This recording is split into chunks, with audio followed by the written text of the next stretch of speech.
আবারও স্বাগত ২১শে বিজনেসে, সঙ্গে আছি হিরোজুমান। বাণিজ্য ইস্যুতে আগামী সপ্তাহে বাংলাদেশ সফরে আসছে যুক্তরাষ্ট্র সরকারের একটি প্রতিনিধি দল। মার্কিন সহকারী বাণিজ্য প্রতিনিধি ব্র্যান্ডন লিঞ্চের নেতৃত্বে প্রতিনিধি দলটি বাংলাদেশি পণ্যে যুক্তরাষ্ট্রের আরোপ করা শুল্ক নিয়ে আলোচনা করবে। জানা যায়, বাংলাদেশের সঙ্গে হওয়া আগের সমঝোতার ভিত্তিতে বাণিজ্য চুক্তি চূড়ান্ত করার বিষয়ে আলোচনা করবে দুই দেশের প্রতিনিধিরা। গত ৭ই আগস্ট যুক্তরাষ্ট্র বাংলাদেশের জন্য পাল্টা শুল্কের হার কমিয়ে ২০% কার্যকর করেছে। দেশটির সঙ্গে এখনও কোনো চুক্তি হয়নি।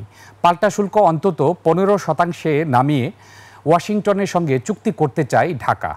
এই কারণে আলোচনার জন্য ইউএসটিআরের কাছে সময় চেয়েছিল বাণিজ্য মন্ত্রণালয়। এতে সাড়া দিয়ে আগামী ১৪ই সেপ্টেম্বর ৩ দিনের সফরে ঢাকায় পৌঁছানোর কথা রয়েছে মার্কিন প্রতিনিধি দলের। পুঁজিবাজারের বহুল আলোচিত ব্যক্তি আবুল খায়ের হিরুর বিষয়ে ব্যবস্থা নেয়ার প্রক্রিয়া শুরু করেছে নিয়ন্ত্রক সংস্থা বিএসইসি। শেয়ার কারসাজিতে অভিযুক্ত সরকারি কর্মকর্তা আবুল খায়ের হিরুর বিরুদ্ধে আইনানুগ ব্যবস্থা নিতে অর্থ মন্ত্রণালয়ে চিঠি দেওয়ার সিদ্ধান্ত নিয়েছে বিএসইসি। একই সঙ্গে দুর্নীতি দমন কমিশনকে ফরচুন সুজের শেয়ার কারসাজিতে হিরু ও অন্যদের সম্পৃক্ততার তদন্ত প্রতিবেদন সহ চিঠি দেবে সংস্থাটি। বিএসইসির কমিশন সভায় এসব সিদ্ধান্ত হয়েছে। বিএসইসি এর আগে বিভিন্ন সময়ে আবুল খায়ের হিরু এবং তার পরিবারের সদস্যদের বড় অঙ্কের জরিমানা করেছে। এছাড়া বিএসইসির সবশেষ কমিশন সভায় শেয়ার কারসাজির অভিযোগে আরও কয়েক ব্যক্তি ও প্রতিষ্ঠানকে জরিমানা করা হয়।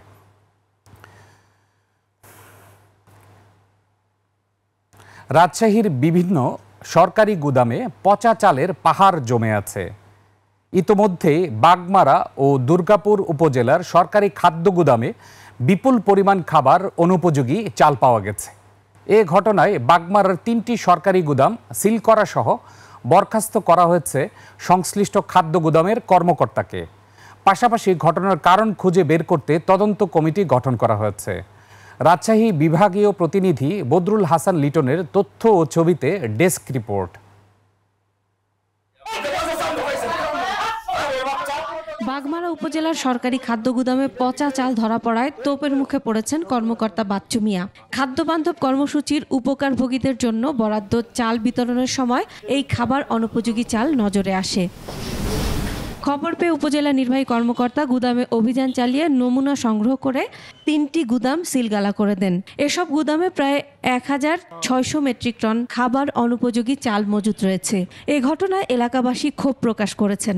এরকম চাল কোথাও সরবরাহ হয়েছে বা কোনো মানুষ খাইছে, হাঁস মুরগিও খাবে না এটা। এবং প্রশাসনকে বলবো, আপনারা বিচার বিভাগীয় তদন্ত এবং সুষ্ঠু তদন্ত করবেন। শুধু বাচ্চু মিয়া না, বাচ্চু মিয়ার উপর মহল পর্যন্ত যারা আছে তাদের প্রত্যেকের আমরা শাস্তির দাবি করি। ৩টি গুদাম থেকে ২৩ ধরনের চাল সংগ্রহের কথা জানিয়ে উপজেলা নির্বাহী কর্মকর্তা বলেন, এসব চালের মান অত্যন্ত নিম্নমানের বলে প্রাথমিকভাবে নিশ্চিত হওয়া গেছে। তবে বিপুল পরিমাণ এই পচা চাল কিভাবে সরকারি গুদামে ঢুকলো তার সঠিক জবাব দিতে পারেননি দায়িত্বপ্রাপ্ত কর্মকর্তা। মিশ্রিত হতে পারে, জিনে খারাপ আছে, এই কমিটির সিদ্ধান্ত মোতাবেক, বিধি মোতাবেক আমি ওইটার মধ্যে আমি রাজি আছি। অভ্যন্তরীণ খাদ্যশস্য যে সংগ্রহের নীতিমালা রয়েছে, নীতিমালা বহির্ভূত দেখেই কিন্তু ওনাকে বহিষ্কার করা হয়েছে। বাগমারা ও দুর্গাপুর সরকারি খাদ্য গুদামে পচা চাল মজুতের বিষয়টি তদন্তে খাদ্য অধিদপ্তর ও জেলা প্রশাসন পৃথক কমিটি গঠন করেছে।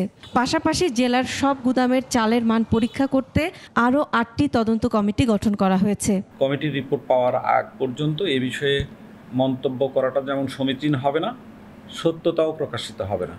রাজশাহীর 12টি সরকারি গুদাম থেকে প্রতি মাসে ৯৮,১৬৬ জন উপকারভোগীর মধ্যে খাদ্য বান্ধব কর্মসূচির চাল বিতরণ করা হয়। তবে পচা চালের সন্ধান মেলায় জেলার খাদ্য সহায়তা প্রকল্পের স্বচ্ছতা ও গুদামে মজুদ চালের মান নিয়ে প্রশ্ন উঠেছে।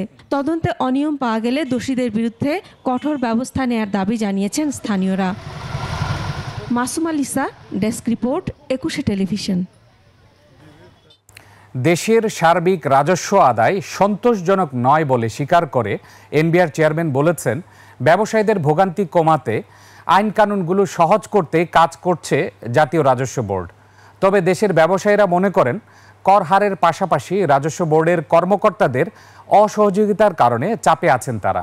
ব্যবসায়ীদের সাথে এনবিআরের মাসিক আলোচনার দুপক্ষের বক্তব্যে এসব কথা উঠে আসে।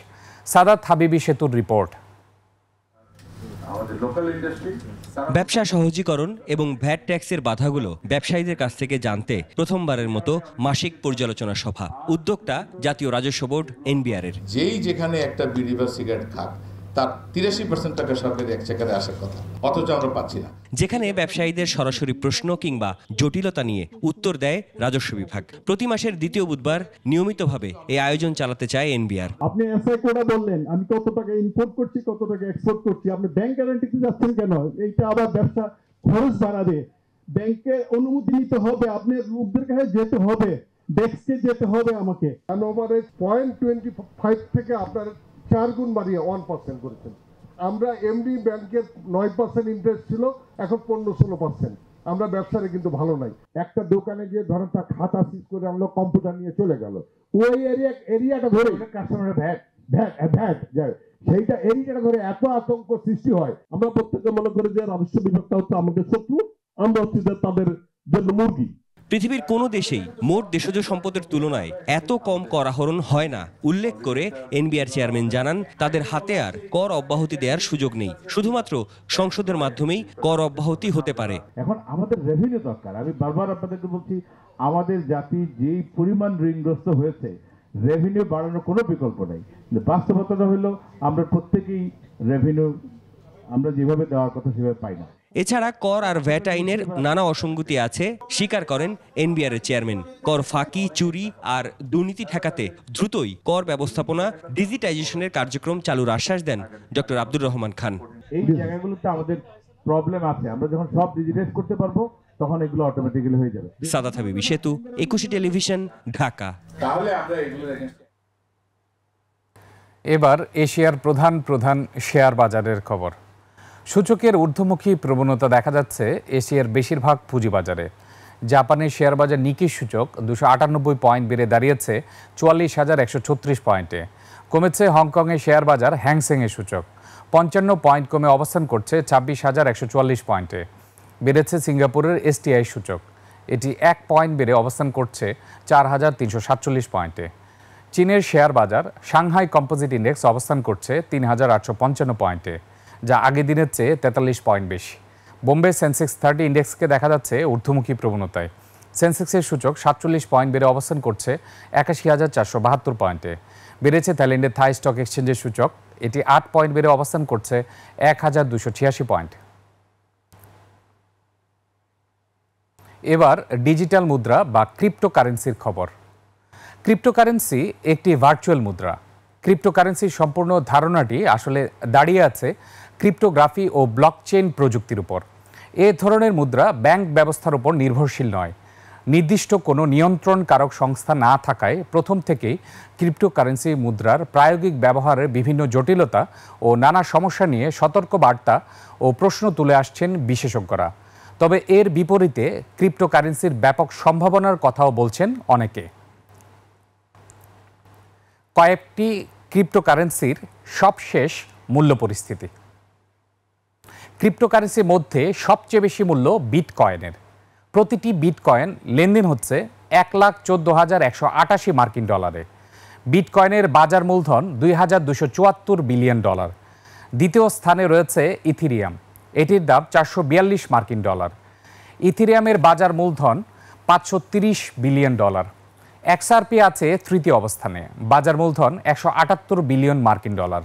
ক্রিপ্টোকারেন্সির মধ্যে টেথারের বাজার মূলধন $169 বিলিয়ন, এটির অবস্থান চতুর্থ। র্যাঙ্কিংয়ে বাইন্যান্সের অবস্থান পঞ্চম।